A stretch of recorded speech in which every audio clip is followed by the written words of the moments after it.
Good evening, everyone. I'm your host, Laura Foley of the She Reads podcast on this beautiful April 26, 2023. Today we do have the esteemed author, Renee Drummond Brown, and she has written a beautiful book of poetry, and she's going to be sharing some of that with us. And recording in progress. She's going to be in progress. She's going to be sharing her poetry with us. And we're going to be learning a little bit about her and kind of what makes her tick and, run and what inspires her to write. So let me introduce her. Like I said, she is poet and author Renee Drummond Brown. Renee Drummond Brown is a renowned author, creative writer, publisher, and poet. She holds a master's degree in creative writing with a concentration in poetry from Chatham University. She also holds a Bachelor of Science degree in Christian Ministry Leadership with a minor in Biblical Theology Studies, graduating summa cum laude from Geneva College of Western Pennsylvania.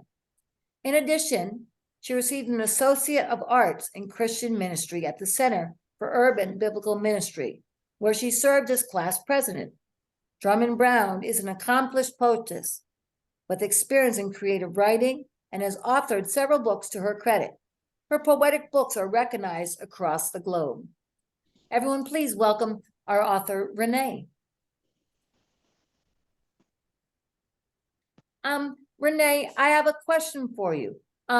When did you first start to write? When did you know that you had this gift for writing?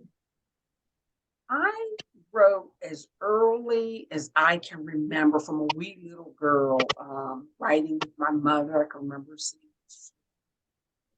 books and writing, but I was this kind of shy child. I didn't share my writings until I got to the associate's program. And let me clarify something. When I mean share them with my name, that it was coming from me. I had wrote for other people as a ghostwriter, but of course it appeared as though it was their works. So as early as a little girl, probably 5 years of age, as early as I can remember. And what led you to write this book of poetry? The book that you're speaking of, I Found My Voice book of poems. I think for too long, we as women, not only women of color, but women in general also, our voices were not heard, as we were often looked at upon as second-class citizens. And I think I found the need to write for me now for a change, and just more or less to liberate myself. And so that others could hear our voice, a voice that looks like me, sounds like me. Because even in school, from as early as I can remember, I always didn't see people in the picture books that looked like me. So I felt the need to write and tell my story. And I want you to know now that this is me. This is not a ghostwriter. This is coming from me. Yes. Yes. Now, I love one of the phrases that you say, and I thought this was great, when you say, there's power in my pen. And how can we empower other people to find power in their pen? I think we first have to believe in ourselves. I think that's the biggest thing. We have to learn to build up as women our own confidence within.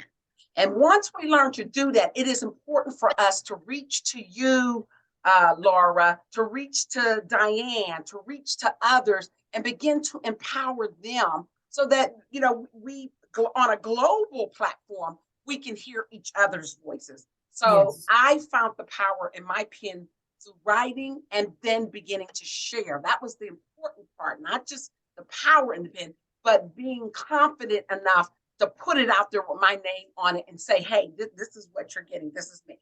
Yeah, definitely. Because I find that I come across a lot of people who say, oh, well, I do a little bit of writing. I'm not really that good. But when you find that they write something down, that they really are good, and they just have to find that power, as you say, in the pen, to put it down there, get it out, kind of release it. And I think it's amazing what people can write. And I think instilling that, reading lots of stories to kids and to children, and, encouraging people to read is really what, and, and having life experiences really gives them that gift to start writing.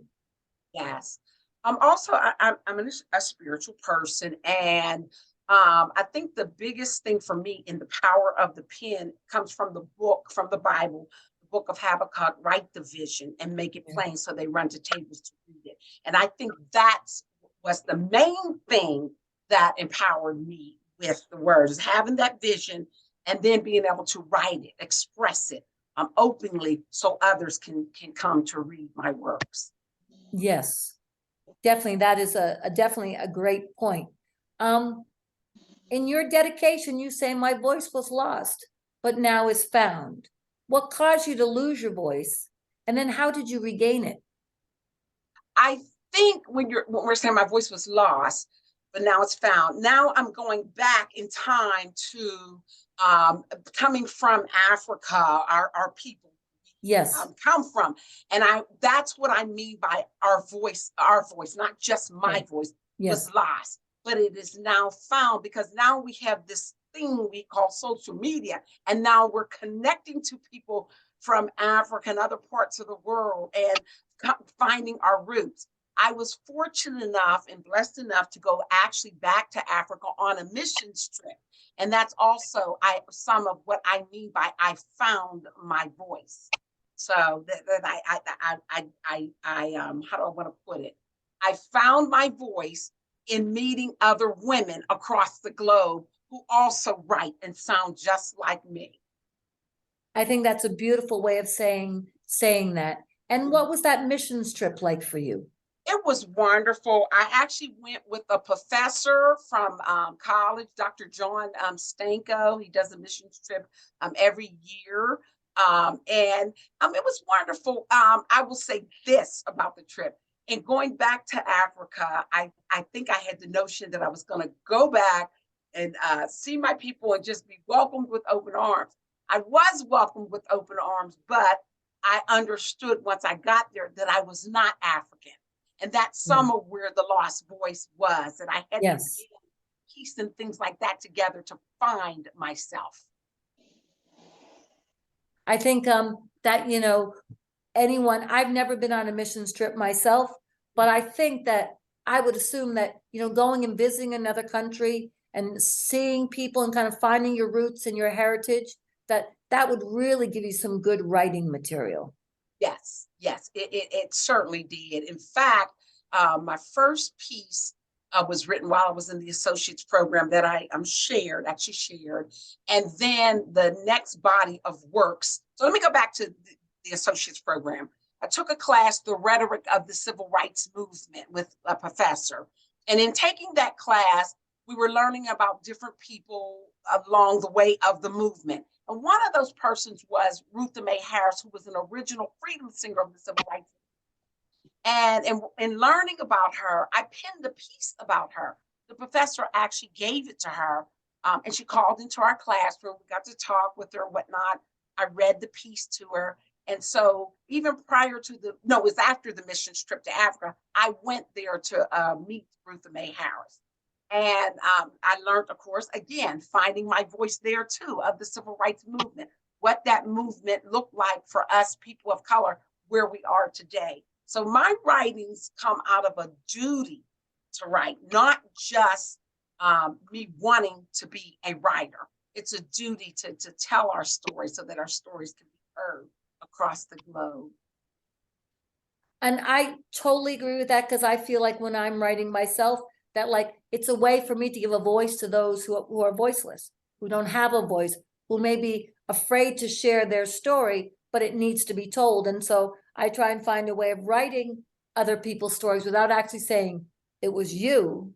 And it kind of gives them a sense of freedom, because it lets other people know that, yeah, you're not the only one. There are other people going through this, but at the same time, it's not pointing a finger and saying exactly who it was. But it's a way of making people aware of things that maybe it makes you uncomfortable, but there are things here in life that we need to learn from, that we need to know. Yes. I remember in the master's program was a young lady, and she was foreign, and I was saying to her, she kind of felt like, I don't know that I belong here. We were older students going back to school. And I said, sure, you belong. Nobody can tell or talk about your culture the way you can teach and talk about it. And no one can talk about the African American culture the way I can talk about it. So we all have a voice, and we have to learn how to use it, why we're using it, when even to use it is important, that you touched on just now. Yes. Yes. Could you read some of your poetry for us? Yes. I'll read a piece from the book. I found my voice. The poems, I think. It's a beautiful book. I had it on my Kindle, so I didn't have a physical copy to show everyone, but it was a beautifully written book. So I wrote this piece while in the master's program. I think in the summer we had to move on campus there, and I wrote this piece titled "Weary," and it's found on page 124 in the book. Tired of being proper while Black, tired of my man, his sons and daughters riding my arched, aching back, tired of being vulnerable, tired of being on the back of the bus, tired of fighting for my worth, tired of being auction block shopped, tired of being seen and not heard, tired of being misunderstood, tired of being lied to, lied on, and judged, tired of carrying my mama's scars, her mama's scars, and her mama's scars, and her mammy's scars, and so forth and so on. Tired of being a bridge over troubled waters, tired of being a tree of good and evil, tired of snakes bruising my heels while I crush their heads, tired of relying on a king's dream, tired of my so-called change staying the same, tired of looking to the hills and waiting on help to come, tired of yellow tape, tired of white sheets, tired of silver guns, tired of red blood covering all my sons, tired of wading in the water, tired of burying those sons and daughters, tired of tan tags on their toes reading John and or Jane Doe, tired of being my fellow man's punching bag, tired of being nice when I need to act a simple fool, tired of giving out when I just want to give in, tired of being told you can't when I know that I can, tired of being a support for a collapsed wall, tired of standing up when I just want to fall, tired of giving genuine love to those who know no love at all, tired of living with dreadful images reported day to day, embossed in my heart, no fault of my own, tired of the flood and rains that never ceased to stop, tired of the agony that embraces my ecstasy, tired of singing when I want to sign, tired of marching when I want to dance, tired of crying when I want to laugh, tired of living when I want to die, tired of hating when I want to make love, tired of peace when I want war. This is what you don't know about the arch in my back that supports all who lacks. It bends, it curves, it turns, it crooks, it twists, it breaks. Then it retracts back into its natural place to bend, to curve, to turn, to crook, to twist, and prepare for more cycle breaks. The arch in my back must carry my own dead weight. All in all, like Fannie Lou Hamer, I'm sick and tired of being sick and tired. But don't you dare underestimate me, because at my weakest link, I'm army strong. Nobody, but nobody is fit to lace the heavy shoes that I got on. Dedicated to just tired. That is very powerful, and I can totally get how your poem and how you say, like, you're tired of carrying like everything, on your back and everybody else's things. And I think as women, Yes. and especially some more than others, culturally and whatnot, that we're just expected, or women are just expected, just to be quiet and just to carry it and keep moving on and keep doing. And if we give you more, we're not supposed to say no, we're supposed to not complain and just to keep doing it. And because that's what's expected of us, and if we get pushed and shoved out of the way, if we get hit, if, we get more piled on our plate, we're supposed to just accept that that's our lot in life, and that we don't have a voice, and I thought that was very powerful, because really one thing that, my dad used to always say to me is, you may think this is unfair now, but wait till you walk a mile in my shoes, or wait till you be my age. He says, then you will understand. I said, yeah, but that your answer isn't what I want now. I used to be mad, you can't go, but I want to go. Well, no, and when you get older, you'll understand. I'm like, but I want you, we gotta want what we want now. But the point is, yeah, until you walk in somebody else's shoes, experience what they experience, or even if you just sit down and listen to their experience, you're never gonna know. Oh, yes.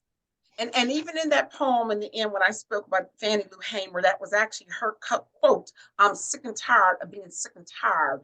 And so I just think about how tired I am today. Certainly can't compare to the heavy shoes she wore during the civil rights movement, when she Yes. walked into that Congress room on that floor to give her address, say her name, who she was, and then say, I'm sick and tired of being sick and tired. What a way to open up a speech. And even you, Laura, then connecting yourself to say, this is just us. It's our story as women. So this piece, that is exactly what it was penned for. All of us as women. Definitely. And again, it's very powerful, how you wrote it, and describing, all the things that, like, you're sick and tired of. And granted, she had such a powerful voice, and to come out and to start with that line, that is something that's been ingrained in so many people's memories. Oh, yes. Oh, yes. And it is definitely I think it's a definitely, powerful quote, but it is a very true statement then as it is now. Hopefully in the future, we won't have to, rely on that, or say, that we're sick and tired, and that people will actually, or men will actually listen to us and give us our platform. But at the moment, I guess we still have to kind of work for that, but we're getting there. Yes, we are. Yes, we are. Baby steps. Yes, we are. In your poem, Black Lives Matter, to whom you start your poem out with, Black lives don't matter. Can you tell us what you mean by this, and share some of your frustrations? Well, just literally what we see on the news today. And what I'm saying when I say Black Lives Matter, I think it's the verdicts that we see repeatedly when we have the situations that arise and just come up so often. One life being taken away is far too many. So that's why I started that poem that way. Black lives don't matter. When we begin to see verdicts change, when we begin to see accountability held, when we begin to see some of the same fair treatment, then I think I can go with that statement, Black lives do matter. But for now, I don't see that now. I don't see that. And it's very unfortunate, kind of I think the mixed message that media and the government and everyone is kind of giving youth and people today, because they say, oh yeah, that's wrong that you did that. They get angry, they tell you it's wrong, they want to, oh, you're gonna, pay a fine, you're gonna go to jail, you're gonna do this, you're gonna do that, and they try and set an example, but the only example they send is then, like, 2 weeks later, oh, you're excused. And people are always getting off for the things that they do, and especially to Black people and to the Black youth. And there's no, like you said, there's no accountability for that. And there's always an excuse as to why, and, why something happened. But, what about for all the parents that are grieving, and the grandparents and the families that are grieving over things that happened, and there's no accountability there? And how can you just continually excuse, the behavior of people when it's deplorable? I also want to say, if I say that too, I want to take accountability for ourselves, and starting with me, that some of our children, are the way they are because we've lost something along the way as a people, as a human race. Yeah. We just are not teaching the young girls, if you will. Only we can teach as women, girls, how to become women. Our men have to also do a better job in teaching our boys out there how to become men. So some of the responsibility, just in life, period, with the way this generation is going and these kids, the blood is on our hands. Some of the blame shifts to us. We have to do a much better job. We just do. Definitely. I had read, just really quick, a story one time. And I posted on Facebook because it was like one of the most beautiful things I had read, where there was an elderly woman. She was at her home, a beautiful home, waiting to be taken to the nursing home. She's waiting for the taxi to arrive. And this gentleman picked her up and she said, you know, he saw that she had just a few items with her and the house looked pretty empty, and he had to come up to the door. She opened it and he helped her, into the car. And she said, well, I'm ready to go now. And he noticed the house was kind of empty, and she gave him the address. And when he got close to it, he realized it was a nursing home. And so he began to ask her questions about her. And along the way, he kind of took a little detour, and she would point out, I used to shop there with my parents. When I was a little girl, I liked going to this restaurant. I, grew up, on this street. This is where my brother used to live. And she was telling him stories about her life and he would drive her down any street she asked, take her anywhere that she wanted to go. And she just basically told him her life story because she had no one else to tell. And then, with a heavy heart, he said, I took her to the nursing home, but I didn't charge her for the ride. And he said, I was just so blessed to hear her story and for her to point out things that to me, I never would have known or noticed if it wasn't for her, telling me about her life. And I think that, people really need to reach out, like you said, to others. And I think there's this heaviness, not just with the fact that COVID has come around and everything that's been on the news. And, I think there's just this disconnect, people back in the day would all get together and sit down for dinner, and there was no electronics. Even with my parents, when we'd sit at the dinner table, if the phone rang, oh, you were in trouble. They were like, sorry, they can't talk now. Click.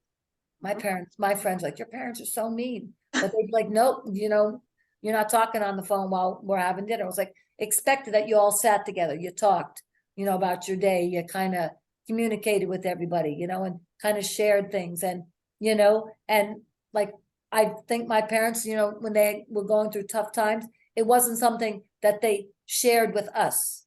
Like they tried to make everything not seem cookie cutter and perfect, but like they tried to give us the best that they could, but their burdens were never became our burdens. And I think that's kind of where, there's that disconnect there, because now you see so many parents who are struggling and it's put upon the kids, and the kids feel that they're struggling, and the parents aren't seeing a way out. So the kids don't see a way out, and parents aren't communicating with their kids during dinner. Everybody's on their iPhones or the latest iPad or iPhone 13 or, the computer or something, if they even come down and sit at the table with their parents to have dinner. And I think that's part of it too. There's a lack of, communication and, families getting together, and everything is so burdensome that sometimes, I think kids really start to feel as though, the parents are too busy for them. They're trying to work 2 or 3 jobs to keep the roof over their head. There's a lot of different reasons, but there's like that, like you said, like a disconnect there. And families just aren't coming together like they used to. And that, I think that brings a lot. It does. You spoke well what you just said, but even with this social distancing thing that we thought COVID ushered in, it really didn't. We were already socially distanced. You didn't have family reunions and things anymore. You didn't have get-togethers and things. We're just not connected to the families. Half of us don't see families that were at funerals. That is the reunion anymore. Yes. So yeah, the distance that the wedge that has been put in between us, COVID was just, I think, the straw that broke the camel's back. I really think we were already socially distanced before COVID came into play. it was, it was very, very unfortunate. Yes. And that it happened and that so many people had passed away. But you're right. It kind of was like, now that I think COVID is kind of hopefully winding down. I Hmm. can't say that it is, that would be great, but it's not. But Yes. it kind of, once people started going back to work and having to interact with people, it was kind of like shining a mirror, like Hmm. into them to say, wow, this is what I've been like, and now God, I have to be back and interacting with people. And, I actually have to, be kind to people and talk to people, and I'm not holed up in my house anymore. And I think that, being alone and being in your house brought out a lot of things for people, because all those fears that they had, they were stuck with them 24/7. And Oh, now they yes. have to kind of just get over their fears and the things that happened to them and get back out into the workforce, and just, everything's supposed to just start again as normal. But hopefully, that we can change that, and we can all come together. But remember, Laura, there still are jobs that didn't go back after COVID. You have some teachers who teach online. You have some jobs that sold the buildings and people are working from home. So Yeah. yeah, that's a reality. And that's a good point too. Yeah, that is definitely a reality. Um, on your quotes page, you have a very powerful one mentioned. It's, if you know nothing else, know your calling, know your gifts, know your purpose, and know your worth. Yes. How can we empower teens so that they know they matter and they find their worth? For us as writers, there's different ways for different people. If you're a minister, your calling with the big C would be for you to reach out and have your message that you can bring into the fold. A young message as well. You have to have a message that you can connect all worlds. I think as writers, it's important for us to also write that what is relevant today, what is going on, as well as yesteryear. So I like to talk about the past. I like to talk about the present and things that we believe will come. So I think that's how we draw in young people. I wrote a book and it was Poetic Tales in the Hood. And so I took the fairy tales and I brought them from a Black child's perspective, like Little Red Riding Hood, Rumpelstiltskin, dreadlocks in the Three Bears. I said all that to say there was also one Cinderella with S-I-N, Cinderella. And in that, when she went to the ball, I had all the rappers' names who she met at the ball to, go to the dance and get home, Adele and Nicki Minaj. And so you have to do that because that is the way you're going to bring the young people into the writings. They don't know, some of them, their stories of what happened long ago. So you have to connect your past, to your present and have it as a linkage towards your future of things to come as a writer. And I think that's how we connect to our youth today. And that poem that you were mentioning, do you have that nearby maybe to read to us, or is that?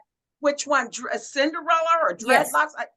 either, any one of those. Either one of them. I do have it. So let me see if I can find Cinderella.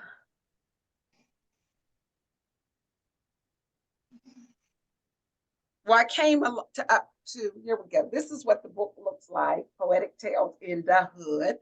And I came across Dreadlocks and the Three Okay. Bears. So I'll read that one since it's here. So on page 40.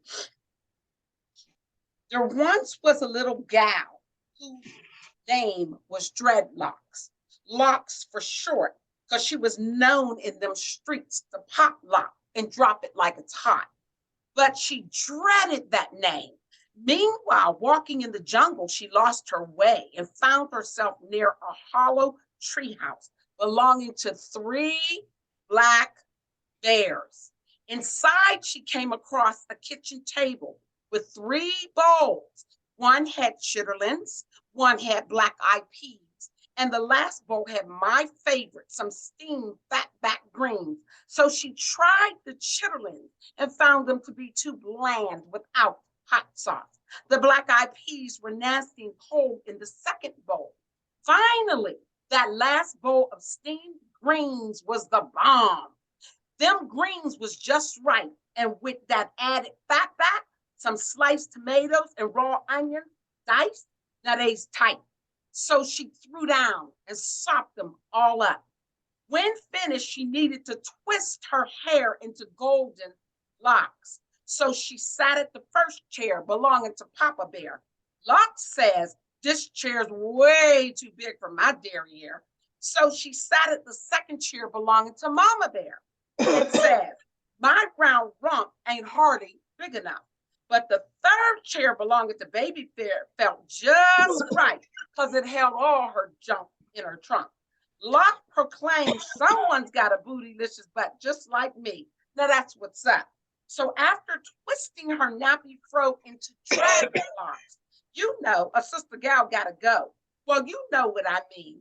To do her BI business, that's for show.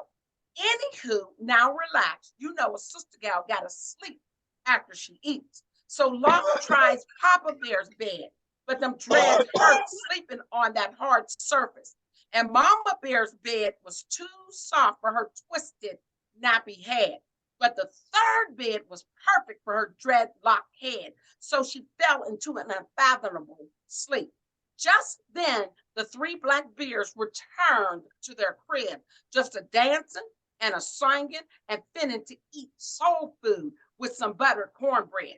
When the three bears discovered their treehouse disarray, Papa immediately says, but hold up, wait a minute, I'ma put my black foot in it. Mama Bear growled when she saw her baby's food gone and nasty dreaded hair in his sacred chair.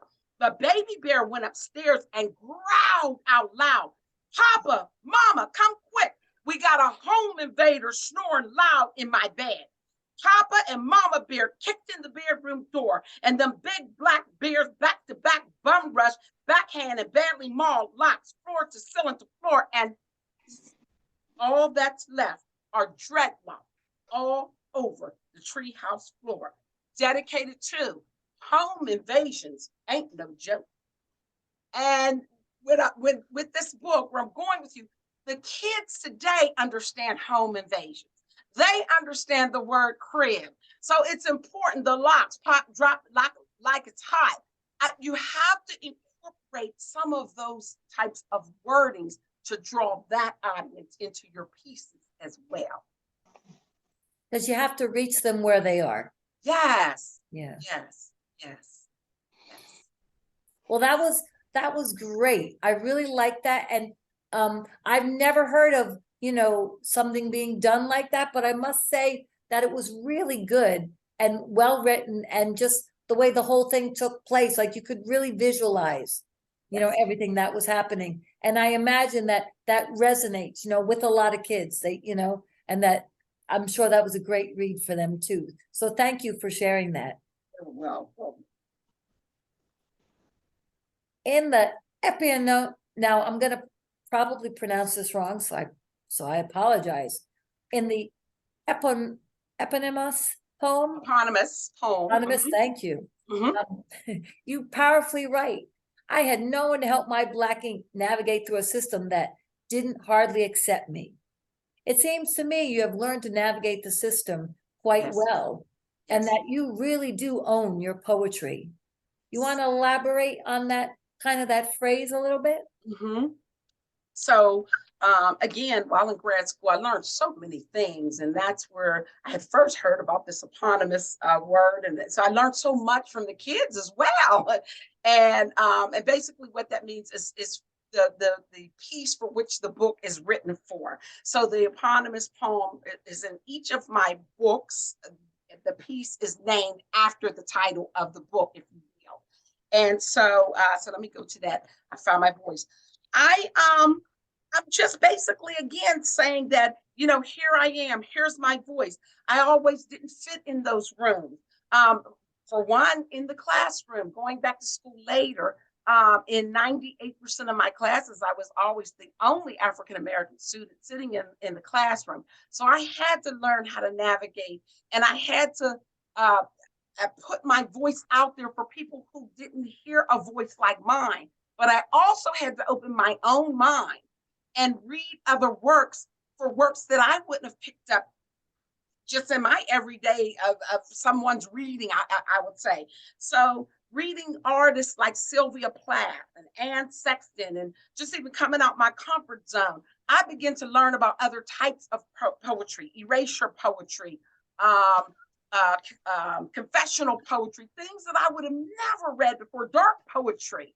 And so for me, the eponymous poem is just telling you, I found my voice. This is who she is. I've navigated a system of reading and writing, if you will, and learning about other people. And I want you to also embrace me the same way.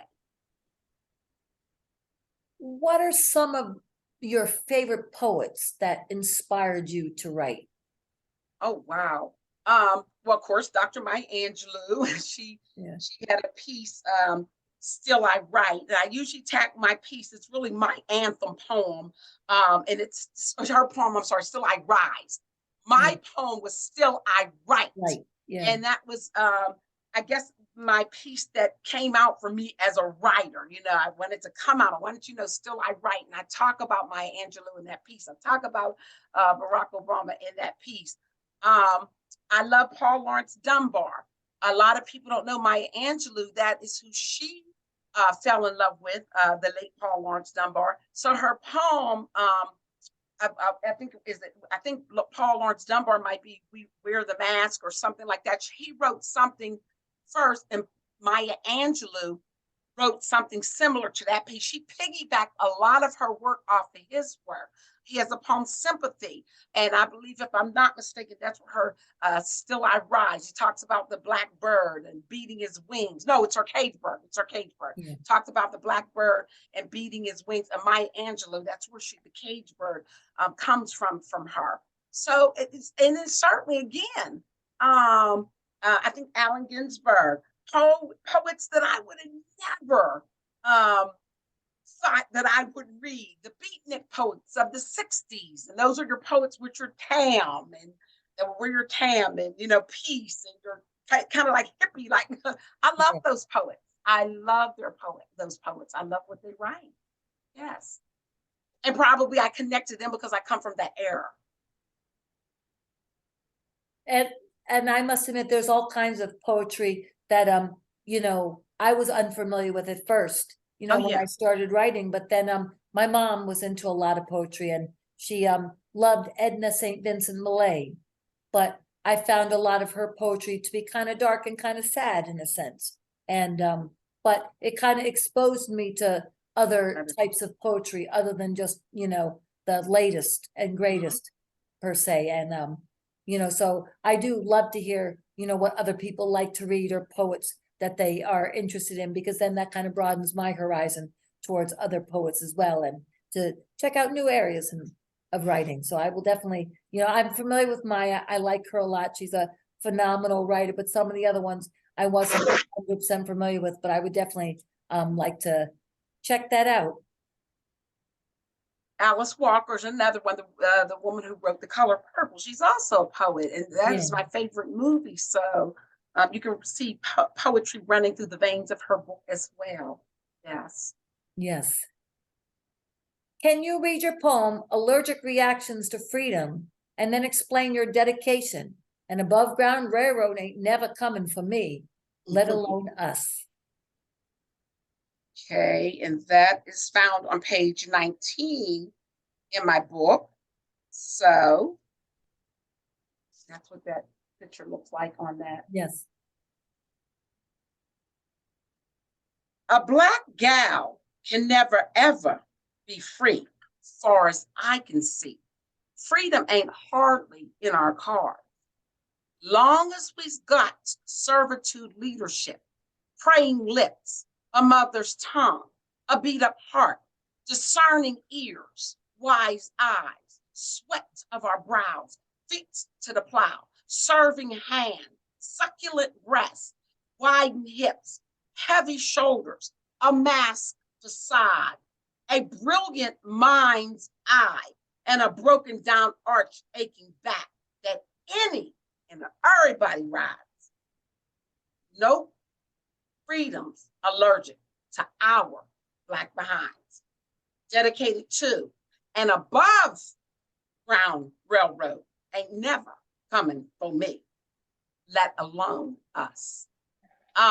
So in that poem, you can kind of feel the veins of slavery, talking about a Black girl. So me being kind of, I'll say, the bridge that's connected from hearing the stories of some of our great grandparents and learning about slavery from whence we came, and then me coming through that era of the 60s and on the tail of the civil rights movement, and understanding and learning about Emmett Lewis Till and some of the dark history we have come through as a people, until today, seeing our young mothers lie on the ground, laying and hovering over these children being shot.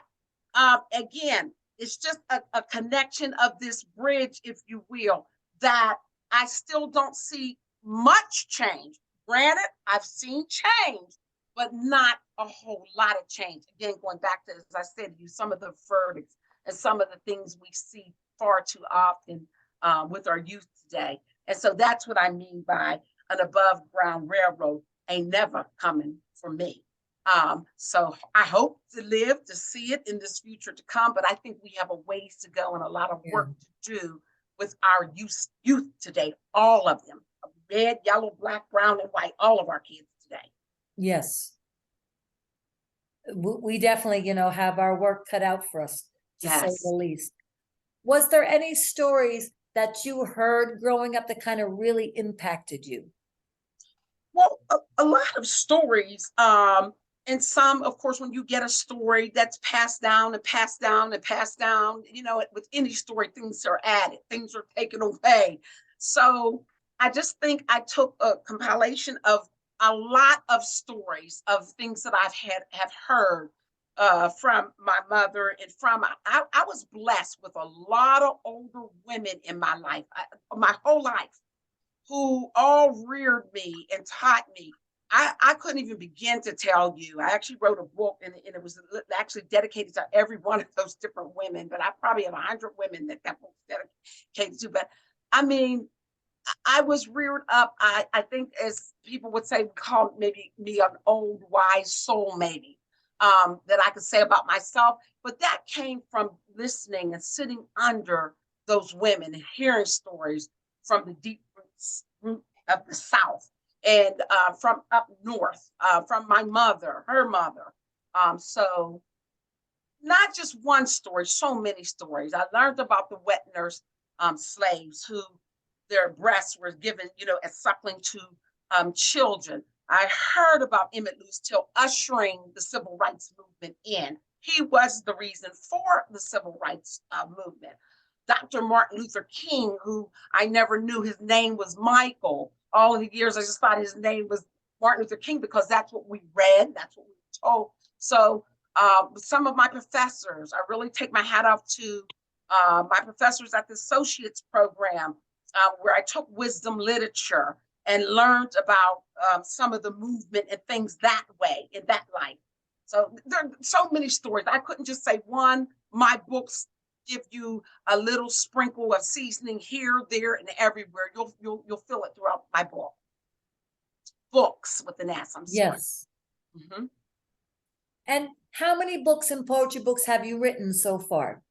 I believe 49 or 50. I'm in the middle of a magazine, my issue number 2. I want them to be periodical so that I can do them 4 times, of course, quarterly in the year. So, and it was titled The Writing on the Wall, Global Magazine, issue 1. So I'm working on issue 2 right now. And that's where I bring in authors from all over the globe. I want to understand the culture of my Indian sister, the culture of my Caucasian sister, the culture, and not just sisters, brothers too, sisters and brothers, but since we're women here talking, but the culture, of my African brothers and sisters. I just want to understand, from Egypt. I want to understand, what is your story? What keeps you awake at night? That's Yeah. important for me so that I can become a better person in connecting my story to your story so you can understand me better as a person as much as I want to understand and grow from you. And I think that's a very powerful point that you made, because it's really taking the time, like we had said, I mean, to listen to that person next to you, to understand the story and to get to know them. And there is kind of a big fear base there of, when someone's next to you, of trying to get to know them and talk to them, and people are afraid and they don't want to. But that is really so important to we're never going to know our neighbors and what goes on, with people unless we talk to them, unless we get to know their story and Oh, share a yes. little bit of ourselves. Yes. It shines a light on you as well. And you learn some of the ugliness of your own self, because we all come from soil. So Yeah. you also can open up your eyes to look at yourself a little better in the mirror, and not be so judgmental of others once you understand from whence you've come. And that's what is important, Laura, for us. We don't understand from whence we came. And that's what I need to find out through my writings and deposit it into my book so that others can also understand where they have come from as well. Yes, definitely. I think that is very important. Thank you for sharing that. In your poem, Happy Mama's Day, you say, back in the days, Black mamas didn't play. Tell us about your mom. My mother, I wrote that poem for her in May. I want to say 2016. Forgive me, my memory's getting off, but I literally wrote that poem for her the week before she passed away. And I was invited to a church in Pittsburgh called Shiloh Church. Actually, I'll be reading there this coming weekend as well. But long story short, my mother got so embarrassed. It was the stories in that poem were a lot of the things that we connect to the Black mother with. Yeah. But my mother had not heard that poem till she was sitting there. And I don't think there was a dry eye in that place. They were laughing, crying, because it was funny to laugh at for my mother herself at some of the things that she would say. So that's one of the favorite poems a lot of people know me by. I have been asked to read that poem at birthday parties, family reunions, you name it. I am asked to read the poem everywhere. So that anyone who, of course, has an African American mother will hear herself in that poem.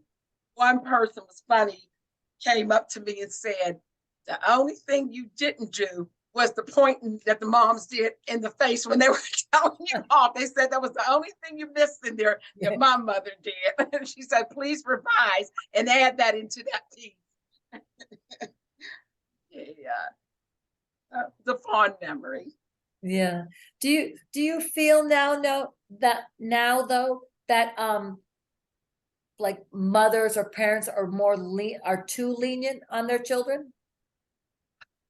I certainly think we have become too friendly, if you will, with our kids. We've become the friends. We've lost the parents. But at the same time, that's really a tricky question that you're saying, because you can't reach these children the way our parents reached us.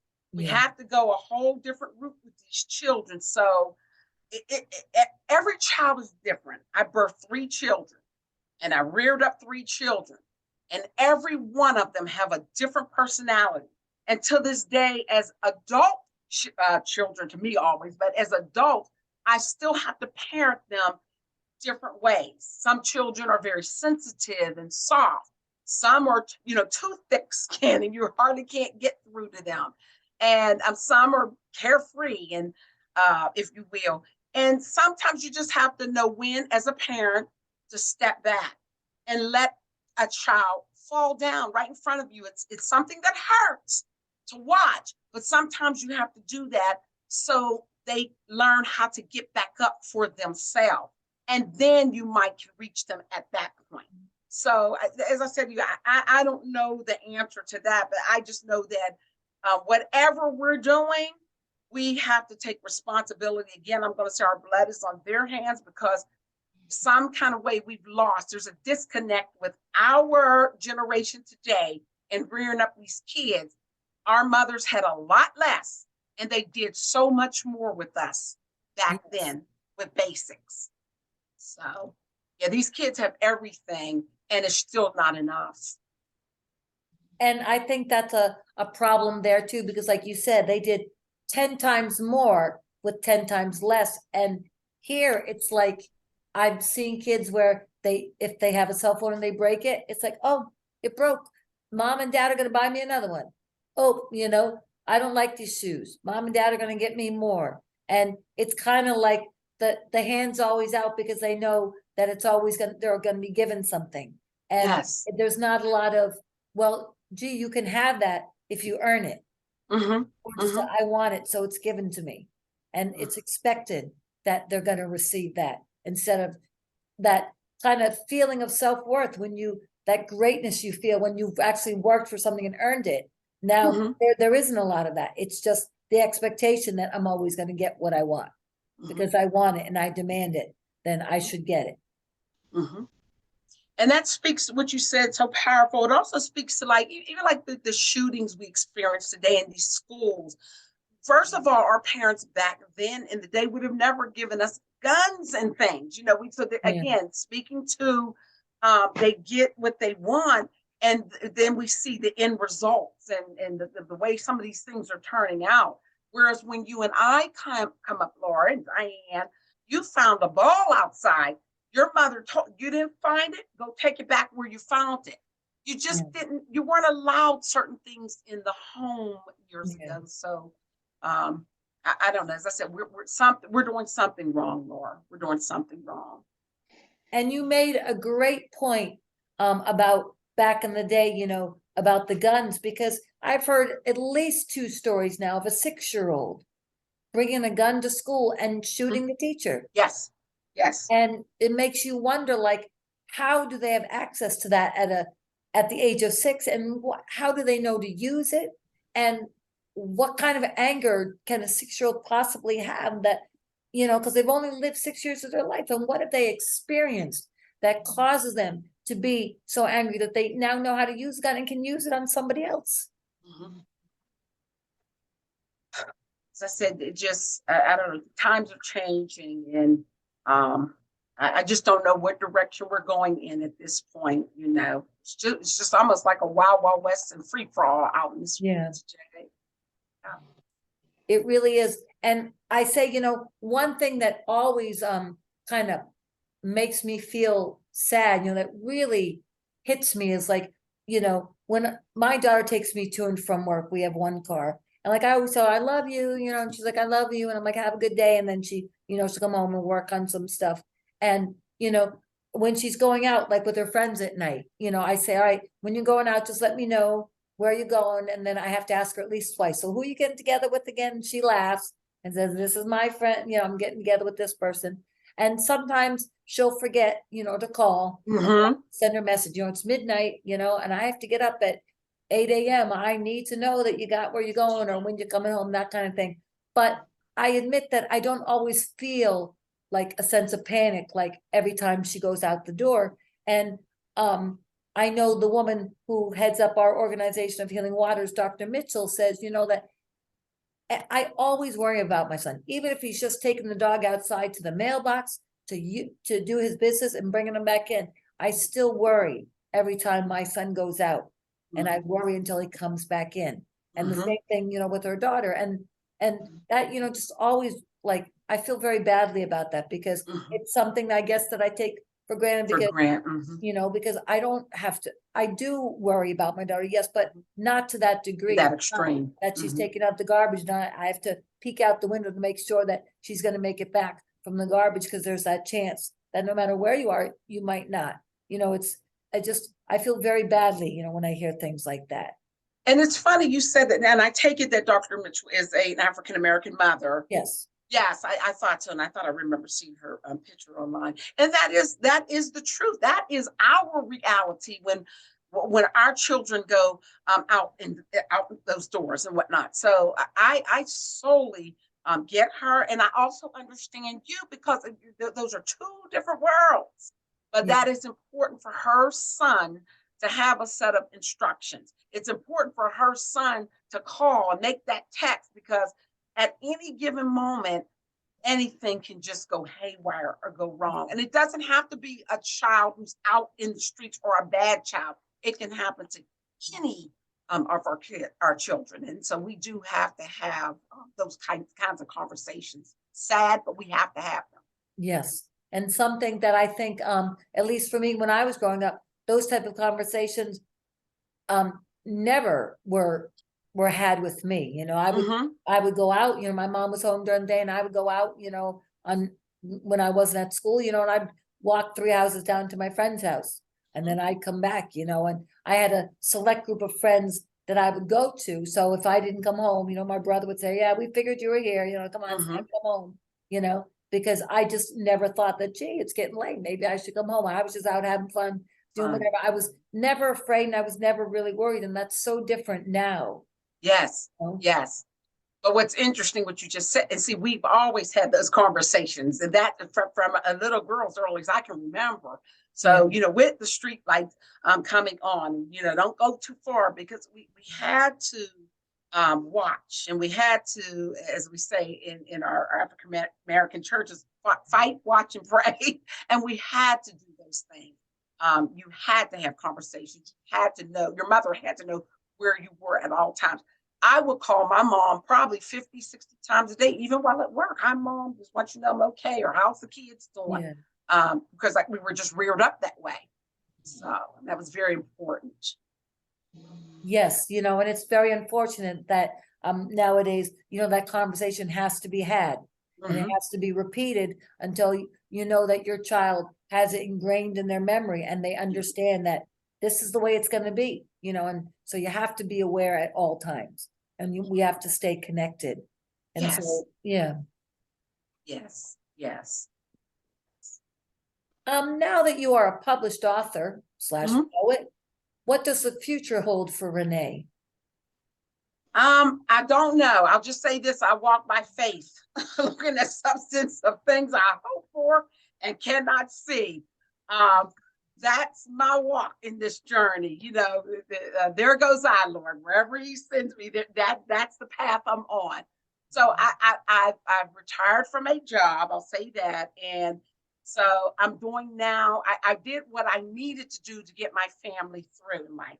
Now I'm doing what I want and what I love to do. And there's such a big difference in that. But I write for a hobby. I write for the love of writing. So I get tons of calls every day from these marketers and wanting to market my book. And it's exciting hearing those calls, but I always bring it back home when I end those conversations. I'm not writing for that reason. I'm writing because I love to write. Now, I'm not going to block progress if my book is taken somewhere on a flight. I'll embrace that too, but that's not important for me. The importance is for me writing the vision, writing it down that people can go to read my works always. When I'm long gone, these words will be here. When I was in the master's program, I did a project on, and forgive me if I'm calling his name wrong. I want to say Charles Manley, maybe. You have to forgive me, but it's something like that was his name. And he was a poet. And if I remember correctly, I want to say he went into becoming a priest. And so he burned most of all of his poems up because they were secular writings. Some of them were saved by a friend. And 50 years later, he's one of our fathers of poetry, well known now, but way after he was gone. So who would have thought we'd be sitting in a classroom studying some of the works that he thought he burned or got rid of? Renee Drummond Brown may not be a household name in my time, but maybe, just maybe, it may sit in a classroom of student learners learning about some of the things that we went through in the 21st century. And I think based on what you've written and the amount that you've written and how powerful it is, I really do believe that's possible. Ask anybody, anybody know. Cause when you were boss, you could do what you want. Yeah. Not sure whose music that is. Yes, I was just gonna, yeah. Okay, they dropped off, but yes, Okay. thank you. But yeah, I definitely think because you have such a gift with the way you write it, and you really, again, bring it down to the level that people need to hear it at, that they can relate at. And that's very important, and it's something that, you know, we can all relate to in one way or another. So thank you so much for sharing your poetry with us and being so open and willing. But there's one last question that I do want to ask before we wrap things up. And I see that you're part of a group called Cut from the Same Cloth, International Select Poets. And I was just wondering if, you know, you could tell us a little bit about that group. So that's ran by Arthur Robert Bradley, wonderful, wonderful author, writer, poet. I have several of his books. I've advertised them actually on my page. He wrote a book actually with the title of that name, Cut from the Same Cloth, and it was about his pawpaw, you know, his dad and his family. But a wonderful, wonderful author, Robert Bradley, wonderful writer. And he's actually in my magazine, my last, I believe, magazine, or not magazine, the anthology, but he's in a couple of my books. And he is in the upcoming magazine, issue #2, some of his work. A lot of great writers are in that group. Susan Joyner Stump, Nancy Nedeke from Kenya. I have a sister-in-law actually in there, Nancy Hall. So many. In fact, it's funny because that's how Nancy and I knew we were writers. And here we were family and never even knew each other wrote. So yeah, that's his group. It just he has some powerful writing here. You should follow that group and or join in. Really, we'll just be blessed. Yeah. And her group was called Cut from the Same Cloth, International Select Poets. So if you're Yes. interested, please check His them group. out. You know, look them up and get some more information about it. Because I know that I definitely will be. And I know you Yes. would sent me some information about that. Yes. Well, thank you, Renee, for joining us. It was a wonderful evening. I thank the women who joined us tonight. Thank you, Diane, and the other person who unfortunately had to drop off. But thank you for joining us. It's been a wonderful time. And I just wanted to let everybody know that our next She Reads podcast will be on May the 24th at 7 p.m. And we're going to be featuring the author Rose Dior. So please tune in then at 7 p.m. And if you or anyone you know is a survivor of sexual abuse, please check out our organization at www.healingwatersglobal.org. We are a group, a sisterhood of women who would love to empower you, listen to your story, share with you, and help you along your journey. And we are here for you. So if you're interested, you can check us out. We have several public pages but several private pages as well. So if you know of one or if you're interested and would like more information, please check us out. Thank you everyone for joining us tonight. And Renee, could you close us out maybe with some words of wisdom or a prayer? Yes. So Father God, we come together thanking you for today, Lord Jesus. You said in your word in Habakkuk 2 to write the vision, make it plain so they come to tables to read it. You also said in 2 Timothy 2:15, study, Father God, to show thyself approved, a workman needeth not be ashamed, rightly dividing the word of truth. So, Lord Jesus, as my writings, Father God, filter out there, let me learn how to divide, Father God, the milk from the meat, Lord Jesus, and it be of substance that I put into the books, Lord Jesus, that feed others' souls, Father God, for generations to come. I ask you to keep a protective hedge covering over our sister Diane, who is also a phenomenal writer. She's also a minister. I ask you to also keep a protective hedge covering over Laura Foley, Lord Jesus, and her podcast and her connecting so many women and opening her heart enough to embrace all walks of life onto her show so that we can grow together globally under one human race. That's my prayer. In your precious and holy name, I thank Laura, for having me. Precious no, amen. Amen. Thank you. Yeah. Well, thank you, Amen. everyone, for joining us. I will Yeah. post this and definitely, then you'll be able to see it and I will pass it along to everybody. And Diane, if you're ever interested, in doing a podcast, we would love to hear some of your works too. Thank you. You're a phenomenal interviewer. I And agree. Renee, I have just loved hearing you speak, because reading your work is one thing, but hearing you speak is another whole world. So thank It's you a whole both. new level. Laura, you are very easy and you connect well. I can